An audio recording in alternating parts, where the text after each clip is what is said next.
Hello Harsha గారు, welcome to social post. Thank you so much. Sir, ఈ algo trading లో SEBI role ఎంత వరకు ఉంది సార్? ఇంతకుముందు యాక్చువల్గా ఒక ఆల్గో ట్రేడింగ్ అనేది ఒక విధమైన గ్రే ఏరియాలో ఉండేది. అంటే నో అని చెప్పలేదు, అసలు చెప్పలేదు.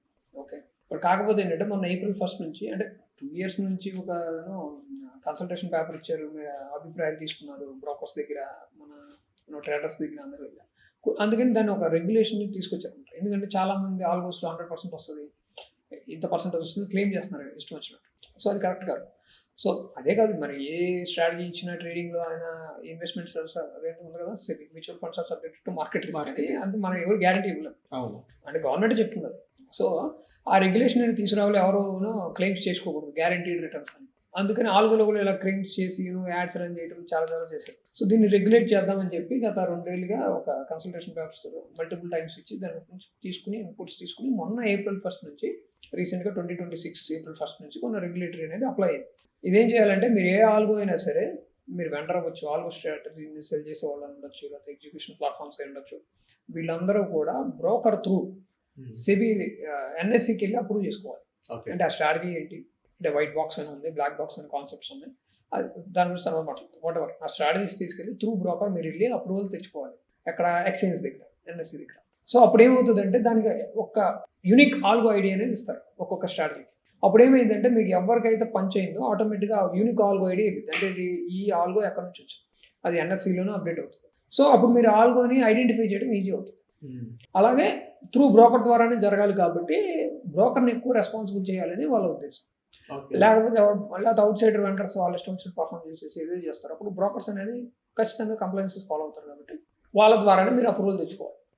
ఇప్పుడు ఫర్ ఎగ్జాంపుల్ నాదే ఉంది, నేను నా స్ట్రాటజీని బ్రోకర్స్కి ఇచ్చాను, అలీస్ బ్లూ వాళ్ళు ఏం చేశారంటే దాన్ని NSEకి అప్రూవ్ చేశారు, అప్రూవల్ తెచ్చుకున్నాం. దాని ద్వారా ఇప్పుడు బ్రోకర్స్ అలీస్ బ్లూ వాళ్ళే పర్టికులర్గా ఓన్లీ algos.com అని ఒక వెబ్సైట్ క్రియేట్ చేశారు. అంటే అన్ని కంప్లైన్సెస్ ఫాలో అయ్యేలాగా ఒక ఆల్గో ప్లాట్ఫామ్, అది ఎగ్జిక్యూషన్ ప్లాట్ఫామ్. ఆ ప్లాట్ఫామ్లో ఆ స్ట్రాటజీని అక్కడ పెట్టడం జరిగింది. సో ఇప్పుడు అన్ని యాజ్ పర్ ద కంప్లైన్సెస్ అక్కడ ఎగ్జిక్యూషన్ జరుగుతూ ఉంటుంది. అప్పుడు మన యూనిక్ ఐడి ద్వారా వాళ్ళు ఐడెంటిఫై చేస్తారన్నమాట. సో ఈ రెగ్యులేషన్ అనేది తీసుకొచ్చింది. అప్పుడు మీకేంటి, అన్ని ఆల్గోస్ NSE దగ్గర ఉంటాయి, ఎవరెవరు ఏ ఆల్గో నడుపుతున్నారు, ఎలా ఉన్నది మొత్తం క్లియర్గా మనకి ఎగ్జిక్యూషన్తో సహా మొత్తం అక్కడ డేటాబేస్లో ఉంటుంది. సార్, ఇంకోటి ఆల్గో వెండర్స్కి కంప్లైన్సెస్ అనేది కావాలంటారా సార్?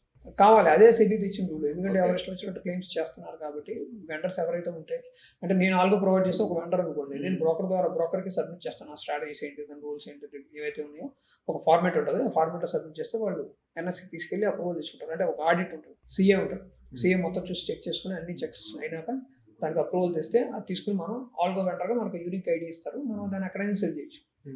మోస్ట్ ప్రాబబ్లీ ఏంటంటే బ్రోకర్ త్రూ వెళ్తేనే ఎక్కువ మీకు అప్రూవల్స్ వస్తాయి. ఓకే సార్, ఈ ప్రాసెస్ లో పర్వ అనే ఒక వర్డ్ మనం వింటాం. సో పర్వ రోల్ ఏముంది సార్ ఇక్కడ పర్వ అనేది ఏంటంటే, ఇప్పుడు మొన్నటి దాకా ఫస్ట్ పాయింట్ ఏం చేశారు, రెగ్యులేట్ చేశారు ఆల్గో ట్రేడింగ్. అంటే మీరు స్ట్రాటజీస్ని అక్కడ పబ్లిక్లో సెల్ చేయొచ్చు, సబ్స్క్రిప్షన్ బేసిస్ మీద ఇవ్వచ్చు, జస్ట్ లైక్ మ్యూచువల్ ఫండ్. ఇప్పుడు ఏం జరిగిందంటే, ఇప్పుడు అక్కడ ఉన్న క్లెయిమ్స్, అంటే అక్కడ క్లెయిమ్ చేయొచ్చు. మీరు ఇంతకుముందు చెప్పాను కదా, మనం 100% గ్యారంటీ ఇచ్చాము, మా పర్ఫార్మెన్స్ పాస్ట్ పర్ఫార్మెన్స్ ఎలా ఉందని క్లెయిమ్ చేయడానికి లేదు. అంటే అక్కడ కూడా అది కూడా ఉంది, ఏంటి డిస్క్లైమర్లో, past performance cannot guarantee future result. అది పెట్టమని చెప్పారు సెబీ. అది పెట్టిన తర్వాత కానీ సెబీ కూడా ఇంకో ఏం చెప్పిందంటే, పర్వ PARRVA పర్వ అనేది ఒక పాస్ట్ సంథింగ్. అంటే ఈ ఏ ఆల్గో ద్వారా వచ్చిన రిటర్న్స్ ఏవైతే ఉన్నాయో 100%, 20%, 30%, వాట్ ఎవర్, ఆ స్ట్రాటజీకి మీకు సర్టిఫై చేస్తారు. ఇది పాస్ట్లో ఇలా పర్ఫామ్ చేసింది, ఆ పర్ఫామ్ చేసిన ఏవైతే ట్రేడ్స్ జరిగినాయో అవి మొత్తం ఆడిట్ చేసి ఇది కరెక్టే అని సెబీ ఒక సర్టిఫై చేసింది అనమాట. అప్పుడు మీరు క్లెయిమ్ చేసుకోవచ్చు, మేము ఎంత పర్ఫార్మెన్స్ ఇచ్చాము, ఎంత రిటర్న్స్ ఉన్నాయి, ఫ్యూచర్లో కూడా ఎంత రిటర్న్స్ వచ్చే అవకాశాలు ఉన్నాయని మీరు దాన్ని పబ్లిక్లో ప్రమోట్ చేసుకోవచ్చు. అందుకని ఆ పర్వా సర్టిఫికేషన్ అనేది ఆల్రెడీ మొన్న May 1 నుంచి ఇవ్వడం స్టార్ట్ చేశారు, May 1, 2026 నుంచి. సో మీరు కనుక ఎవరైతే మేము ఇప్పుడు నా స్ట్రాటజీ ఉంది ఓన్లీ ఆల్గోస్, మేము ఆల్రెడీ డిస్కషన్ లేదు, ఆ ప్రాసెస్లో ఉంది. ఎందుకంటే మాకు వచ్చిన పర్ఫార్మెన్స్ పాస్ట్ 3 months కాబట్టి నేను వెయిట్ చేస్తున్నాను. ఆల్రెడీ బ్రోకర్స్తో డిస్కషన్ జరుగుతుంటే మేము పర్వాకి వెళ్దాం, మేము తెచ్చుకుందాం అన్నాం. నా పర్ఫార్మెన్స్ బాగుంది కాబట్టి నేను ఏమంటే వెయిట్ చేద్దాం కొద్దిగా, ఒక అట్లీస్ట్ 6 months అన్న చూద్దాం. 3 months అవుతుంది, ఏమైంది తీసుకెళ్ళి ఆ సర్టిఫికేషన్ తీసుకుంటే మేము పబ్లిక్లో ప్రమోట్ చేసుకోవచ్చు.